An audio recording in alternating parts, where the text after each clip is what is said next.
ॐ विश्वानि देव सवितर्भूरितानि परासुवौ यद्भद्रं तन्न आसुवौ। मित्रों, एमए उत्तरार्ध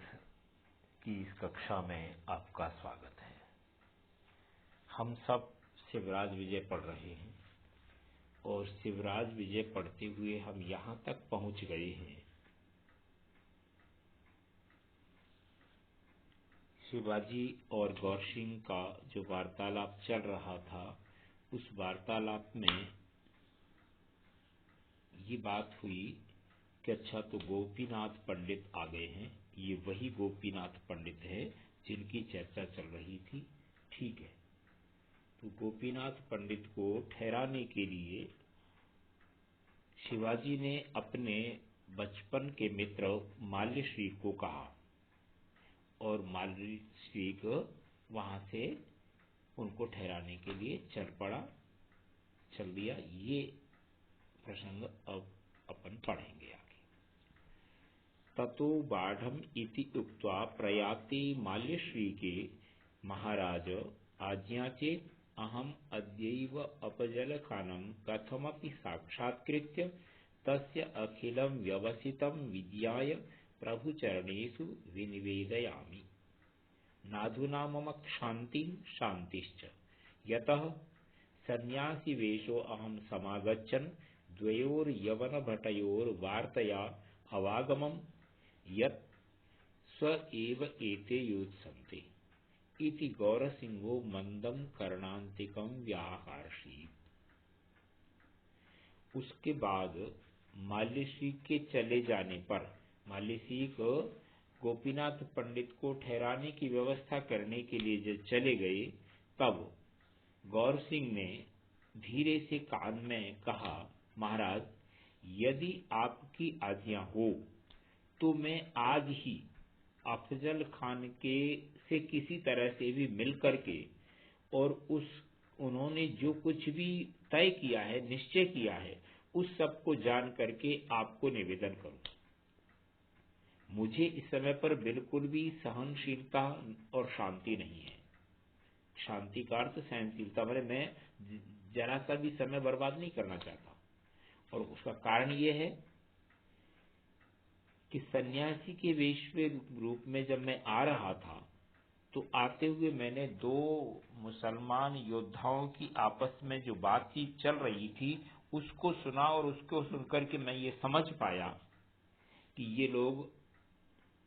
आज ही युद्ध करना चाहते हैं, माने कल सवेरे ही युद्ध करने के उत्सुक हैं। ऐसा गौर सिंह ने उनसे कहा। ततो उसके बाद शिवाजी बोले, ततो वीर कुशलोसी सर्वं करिष्यसि जाने तव चातुरीं तद यथेच्छं गच्छ नाहं व्याहन्मि तवोत्साहं नीतिमार्गान् वेत्सि किंतु परिपन्थिना एते अत्यंत निर्दयाः अतिकदर्याः अतिकूटनीतयश्च सन्ति एतैः परम सावधानतया व्यवहरणीयम् इति कथयित्वा शिववीरस्तं विससर्ज। उसके बाद शिवाजी ने गौर सिंह को कहा, कुशलोसी, बहुत प्रवीण हो तुम, दक्ष हो, कुशल हो, सर्वं करिष्यसि, जो तुम चाहते हो वो सारा कर लोगे। जाने तव चातुरी, मैं तुम्हारी चतुराई को जानता हूं, तुम्हारी दक्षता से परिचित हूं। तद यथेच्छं गच्छ, तो ठीक है, तुम अपनी इच्छा अनुसार जाओ, जैसा चाहते हो वैसा करो। नाहं व्याहन्मि तव उत्साहम, मैं तुम्हारे उत्साह को नष्ट नहीं करना चाहता। व्याहन्मि पूरी तरह से समाप्त नहीं कर रहा। नीति मार्गान वेत्सि, तुम नीति मार्गों को जानते हो, किंतु लेकिन इस बात का ध्यान रखना है, परिपंथिना एते अत्यंत निर्दया, ये जो शत्रु हैं, परिपंथिना कर शत्रु, अत्यंत निर्दया, बहुत निर्दयी हैं, अति कदरिया, बहुत नीच हैं, अति कूटनीतयश्च, और बहुत कूटनीति वाले भी। एतैः, इनके साथ परम सावधानतया, बहुत सावधानी के साथ व्यवहार करना है। इति कथयित्वा, ऐसा कह करके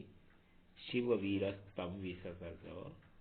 महाराज छत्रपति शिवाजी ने गौर सिंह को विदा किया। गौर सिंह और शिवाजी के बीच में चल रही ये बात, गौर सिंह ने उससे पूछा कि मेरी इच्छा ये है कि मैं इसी समय पर आज ही जाकर के जो कुछ इन्होंने तय किया है उसको औरंगजेब से मिलकर, अफगानिस्तान से मिलकर के जैसे तैसे भी हो पता कर लूं और आपको बता दूं। और उसका कारण यह है कि मैं जब आ रहा था तो दो मुसलमान योद्धा आपस में बात कर रहे थे और उससे मुझे ये लगा कि ये कल सवेरे ही युद्ध करना चाहते हैं, तो इसलिए मुझे बिल्कुल भी अब इस समय शांति नहीं है तब तक कि मैं इस बात का पता न लगा लूं। कारण ये है कि हम तो ये सोचते रहे कब युद्ध होगा और वो अपने पूरा आक्रमण कर दे, तो ये मेरी इच्छा थी। शिवाजी ने कहा बिल्कुल ठीक है, तुम सब कुछ कर सकते हो, कोई परेशानी नहीं है, तुम्हारी चतुराई, तुम्हारी नीतिज्ञता, इन सबको मैं जानता हूं, तुम जाओ और मैं तुम्हारे उत्साह को भंग नहीं कर रहा हूं, तुम्हें जो कुछ करना है ना करो, लेकिन एक बात ध्यान रखना, ये बड़े दुष्ट हैं, बड़ी कूटनीति वाले हैं, इनके साथ सावधानी से, बहुत सावधानी के साथ व्यवहार करना है। ऐसा कहकर के शिवाजी ने गौर सिंह को विदा कर दिया। गौरसिंहस्तु त्रिप्रणम्य उत्थाय निवृत्य निर्गत्य अवतीर्य सपदि तस्या एव निम्बतरुतल वेदिकाया समीप आगत्य स्वसहचरं कुमारं इंगितेन आहूय कस्मिंश्चित् संकेतिते भवने प्रविश्य आत्मनः कुमारस्यापि च केशान् प्रसाधनिकया प्रसाद्य मुखम आर्द्रपटेन प्रौंच्य ललाटे सिन्दूरबिन्दु तिलकं विरचय्य उष्णीसम अपहाय शिरसि सूचिस्यूतां सौवर्ण कुसुम लतादि चित्र विचित्रतां उष्णीसिकां संधार्य शरीरे हरित कौशेय कंचुकाम आयोज्य पादयोः शोणपट्ट निर्मितम अधोवसनम आकलय्य दिल्ली निर्मिते महार्हे उपानहु धारयित्वा लघीयसीं तानपूरिकाम् एकां सह नेतुं सहचरहस्ते समर्प्य गुप्तछुरिकां दन्तावलदन्त मुष्टिकां यष्टिकां मुष्टौ गृहीत्वा पटवासैर्दिगन्तं तन्तुरयन् करस्थपटेन मुहुर्मुहुराननं प्रौञ्छन् गायकवेशेन अफजलखान शिविरामुखं प्रतस्थे। गौरसिंहस्तु, गौर सिंह त्रिप्रणम्य, 3 बार प्रणाम करके, उत्थाय उठ करके, निवृत्य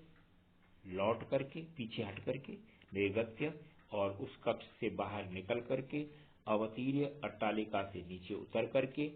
सपदी तुरंत ही, बहुत जल्दी ही, तस्या एव निम्ब तरुतल वेदिकाया, वो नीम के पेड़ के नीचे बना हुआ जो चबूतरा था, जिस चबूतरे पर बैठ करके, वहां रुक करके इन्होंने सन्यासी के वेश को बदल करके सामान्य वेश में आए थे, वहीं पर अपने सहचर को रोका हुआ था कि भाई तुम यहाँ रुक जाओ। वो जो साथी इनके साथ बच्चा था 12-13 वर्ष का, उसी तरुतलिका पर पहुंच करके और अपने साथी उस कुमार को इशारे से बुला करके अपना पहले से तय किया हुआ कोई कमरा भवन है, वहां पहुंच करके उसमें प्रवेश करके अपने और उस बालक के, कुमार के बालों को कंघी से ठीक करके, मुख को गीले कपड़े से पोंछ करके और मस्तक पर सिंदूर का छोटा सा बिंदु जैसा तिलक लगा करके, पगड़ी को उतार करके, शिरसी सूची स्यूताम, सिर पर सुई से सिले हुए सोने के तार फूल आदि से चित्र विचित्रित बनी हुई एक दूसरी टोपी पहन करके, शरीरे हरित कौशेय कंचुकम आयोज्य, और शरीर पर हरे रंग का रेशमी चोगा पहन करके, पादयोः सोनपट्ट निर्मितम अधोवसनम आकलय्य, और नीचे पैरों में, कमर पर सोनपट्ट सन के वस्त्र से मिले हुए बना हुआ अधो वस्त्र कटे वस्त्र पहन करके दिल्ली निर्मित महारहय, दिल्ली के बने हुए बहुमूल्य जो है जूतियां पहन करके लघी यतीम तानपुरिकाम एकाम, एक छोटी सी तानपुरिका को अब साथ ले जाने के लिए अपने सहचर वो जो साथी बालक है उसके हाथ में सौंप करके गुप्त छुरिकाम, एक गुप्त छुरिका छोटी सी छुरी इसको दंतावल मुष्टिकाम, दंतावल दंत हाथी के दांतों की बनी हुई उसमें छड़ी लगी हुई उस तरह की उसको मुष्टिका को छड़ी को यष्टिकाम जो उसमें लाठी में लगी है उस लाठी को मुष्टौ गहित्वा मुट्ठी में ग्रहण करके पटवाशैर दिगंतम पूरयन दंतुरयन,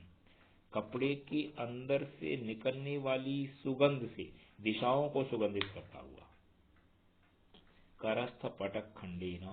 और हाथ में कपड़े का जो छोटा सा टुकड़ा लिया हुआ है उससे अर्थात रूमाल से मुहुर मुहुर आननम प्रवचन, बार बार अपने चेहरे को पोंछता हुआ गायक वेशीन, गायक है ऐसा वेश बना करके उस वेश के द्वारा